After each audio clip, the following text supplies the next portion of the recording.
Jaguar Land Rover just told the entire UK motor industry something nobody wanted to hear. And it's going to change what sits on your driveway, whether you like it or not. Here's the announcement, in plain terms. JLR has locked in serious government backing, hundreds of millions of pounds, to build battery production at scale in Britain. And that money isn't sitting in a spreadsheet somewhere. It's going straight into turning Jaguar into a fully electric brand and pushing Land Rover's biggest, most iconic nameplates onto batteries too. Not eventually. Now. Let that sit for a second, because this is the company that built the E-Type, the company whose whole identity for decades was built on a straight six growl and a bonnet that went on forever, and they've just put their name, their money, and their future on electric. Think about what that actually means in practice.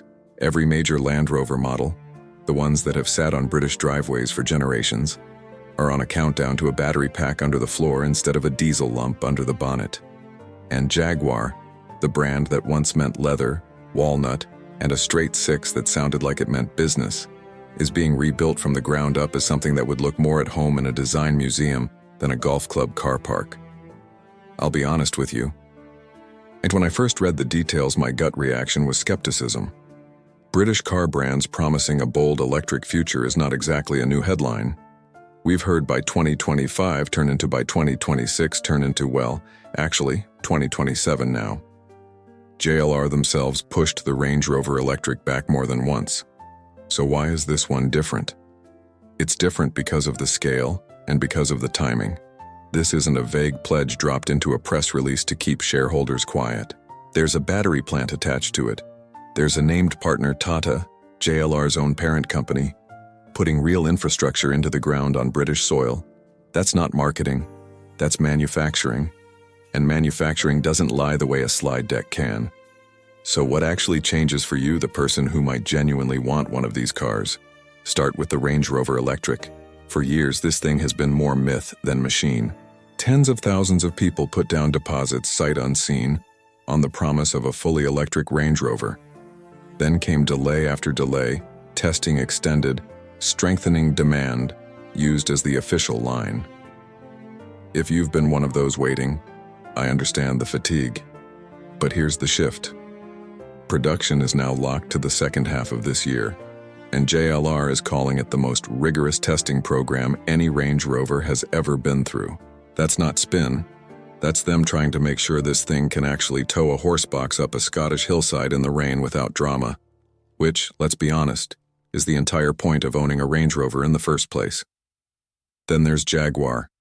And this is where the announcement gets properly controversial. Jaguar isn't just adding an electric model to the lineup.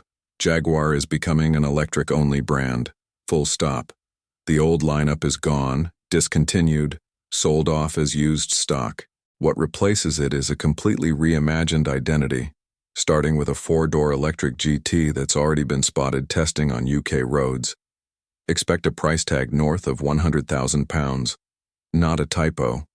Jaguar isn't trying to compete with a Golf GTI anymore. They're aiming somewhere closer to Bentley territory, and they know it. For a lot of lifelong Jaguar fans, that's a bitter pill. I've read the comments under every leaked photo of this new design language, and the reaction has been split right down the middle. Half the crowd says it's about time somebody had the nerve to actually reinvent a brand instead of just facelifting it every 4 years. The other half says you don't throw away 100 years of heritage for a car that looks like it belongs in an art gallery. Both of those reactions are fair, honestly. I'm not going to pretend there's a clean answer here, but think about the business logic for a second. Jaguar, as it was, wasn't selling. The old models were tired, the badge had lost its edge against the Germans, and limping along with another mild refresh wasn't going to fix that. Sometimes the safe move is the one that kills you slowly. JLR chose the dramatic move instead. Whether that's brave or reckless probably depends on how their first full year of sales actually goes. Now here's the part that makes this a proper industry story, and not just a Jaguar story. While most premium brands are hedging, they're doing hybrids, plug-in hybrids, keeping a diesel around just in case, covering every base so nobody gets caught out if EV demand doesn't move the way everyone predicted. JLR just did the opposite. They committed hard, publicly with real infrastructure behind it. At the exact moment when a lot of analysts were starting to whisper that the EV transition in Britain was slowing down. That's either brilliant timing or an enormous gamble. Possibly both. There's a reason the government money matters here too. Battery production based in the UK means JLR isn't entirely at the mercy of imported cells, isn't as exposed to the kind of shipping and tariff chaos that's already hit them once this year. Remember, this is a company that had sales drop sharply after US tariff changes disrupted deliveries. Building batteries domestically is partly about going green, sure, but it's also, quietly, about never being caught out like that again. There's a job story buried in here too, and it's worth pulling out because it changes how you should read the whole thing. Battery plants don't run themselves. They need engineers, technicians, chemists, logistics staff, an entire supply chain built around them. When a grant of this size gets attached to a factory, it's not just JLR getting cheaper batteries. It's a promise to the towns and workforce around that plant that there's a future here worth training for. That's the kind of announcement that outlasts a single model launch. Cars come and go every few years. Manufacturing bases stick around for decades if they're built properly. Dealers, from what I've heard through people in the trade, are cautiously optimistic. And I do mean cautiously. Nobody wants to over-order stock for a brand mid-transformation, not after watching how long the Range Rover Electric took to actually arrive. But there's genuine curiosity in showrooms right now, people walking in specifically to ask when the new electric models land, which hasn't always been the case with JLR's recent history. Curiosity doesn't guarantee sales, but it's a lot better than silence. So who does this announcement actually matter to? If you're on the Range Rover Electric waiting list, it means the wait finally has a real end date, and the extended testing should mean the finished product is closer to what a Range Rover buyer actually expects, rather than a rushed first attempt.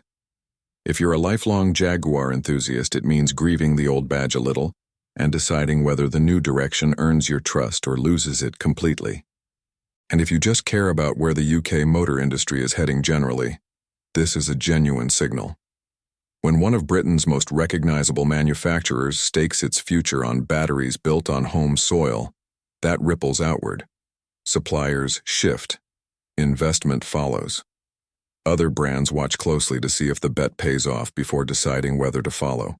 Let's talk numbers for a minute, because numbers tell you things adjectives can't. The Range Rover Electric isn't cheap. Nobody expected it to be. But it's arriving into a market where the badge already carries enough weight to justify the price, unlike a brand new entrant trying to convince you it deserves six figures. Range Rover buyers aren't cross-shopping on value for money. They're buying a name that's sat on driveways outside country houses since the 70s. Slot a battery under that name and, provided the range holds up and it can still tow what a Range Rover is meant to tow, most of that existing customer base will simply follow. That's the safest bet JLR has made in this entire announcement. Land Rover isn't stopping there either. The Range Rover Sport and the Velar are both getting electric versions this year, and a fully electric Defender is penciled in for early 2027. Think about that lineup for a second. Within a couple of years, nearly every Land Rover you'd actually want will have a plug. That's not a toe in the water. That's a full commitment across the entire range, and it's happening faster than most of their German rivals are managing. Speaking of rivals, this is the bit worth sitting with. BMW is still hedging between combustion and electric across most of its range. Mercedes has quietly slowed a few of its own EV targets after softer than expected demand. Even some of the newer pure electric brands have been trimming production, because the growth curve everyone predicted a few years back simply hasn't shown up the way the spreadsheets promised. Against that backdrop, JLR going all in looks less like caution and more like conviction. Either they know something the others don't, or they're about to learn a very expensive lesson in public. There's also the charging side of this, which barely gets talked about but genuinely matters if you're the one plugging the thing in on a wet Tuesday in February. JLR has been expanding partnerships to give owners access to over 1 million public chargers across Europe, all manageable through one app, one account, one login. If you've ever owned an EV and had 4 different charging apps fighting each other on your phone at once, you'll understand why that's not a small thing. Range anxiety isn't just about how far the battery goes, it's about whether you can actually find and pay for a charger without wanting to throw your phone into a hedge. Now, back to Jaguar, because I keep circling back to it, and I think that's telling in itself. There's something almost theatrical about watching a 100-year-old brand tear up its own rulebook. The E-Type, the XJ, the F-Type.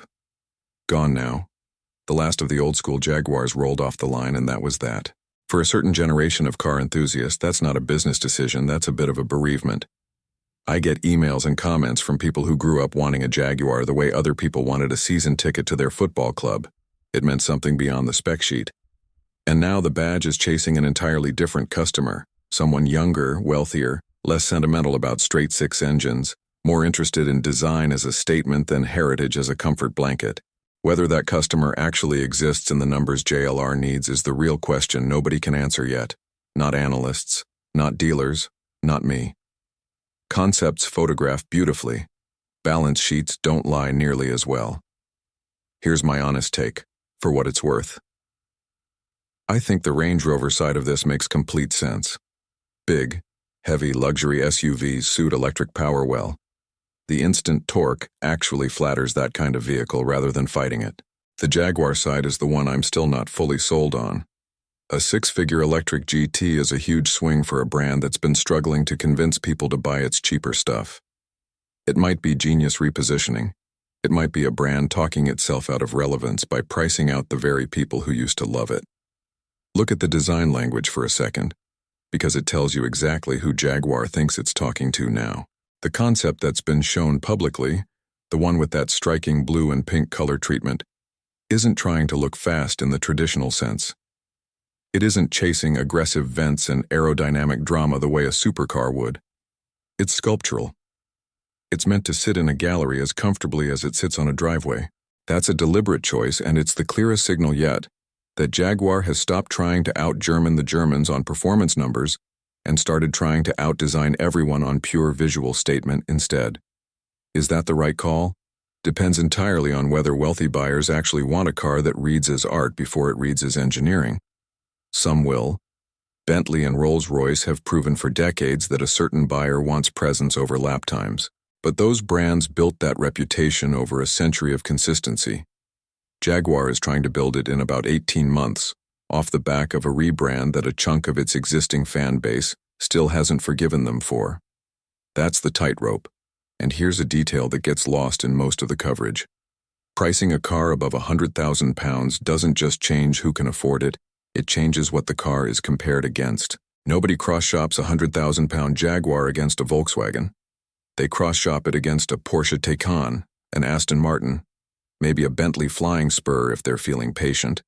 That's an entirely different competitive set, with entirely different expectations around interior quality, badge prestige, and the sort of ownership experience that goes well beyond the car itself. Service, delivery, the whole theater around the purchase. JLR knows this, which tells you they're not stumbling into this price bracket by accident. They've decided that's exactly where they want to fight.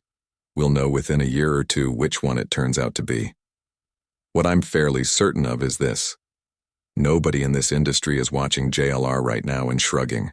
Whether you think the Jaguar rebrand is brave or a mistake, whether you're excited about a Range Rover that finally arrives on time, or skeptical that any of this hits the timeline they've promised, the fact remains that one of Britain's oldest, most stubborn car makers has just placed a very public, very expensive bet on electric, at a moment when plenty of its rivals are quietly hedging their own. That takes a kind of nerve you don't see very often in an industry this cautious, this slow to change, this attached to doing things the way they've always been done. History won't remember the press release. It'll remember whether the cars that come out the other end were actually worth the wait and worth the risk. Tell me straight, if Jaguar's new electric GT actually turns up looking the way the prototype suggests, are you genuinely tempted? Or has this whole rebrand lost you for good? I read every comment, so don't hold back. And if you found this useful, stick around and subscribe. There's a lot more UK car industry coverage coming, and you won't want to miss the next one.